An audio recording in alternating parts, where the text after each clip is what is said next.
नमस्कार मंडळी. आज आपण एक सँडविच बनवतोय, पण या सँडविचमध्ये आपण ब्रेडचा वापर अजिबात करत नाही आहोत. खरं तर माझाही विश्वास बसत नव्हता की बिना ब्रेडचं सुद्धा सँडविच बनू शकतं, बट ट्रस्ट मी, खूप कमालचं बनतं हे. तर इथे सगळ्यात आधी मी मूग डाळ भिजत घातली साधारण 10 मिनिटं. त्यानंतर या मूग डाळीमध्ये 1 इंच आल्याचा तुकडा, 2 हिरव्या मिरच्या, थोडंसं जिरं आणि पाणी टाकून आपण एक छानसं स्मूथ बॅटर तयार करून घेणार आहोत.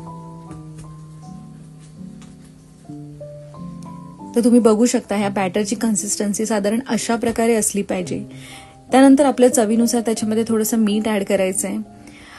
आणि जे आपलं सँडविचचं भांडं आहे, सँडविच टोस्टर जे आहे, त्याला आधी ग्रीस करून घ्यायचंय बटर किंवा तेलाने आणि त्याच्यावरती हे बॅटर स्मूथली सगळीकडे इव्हनली स्प्रेड करायचंय हलक्याशा हाताने.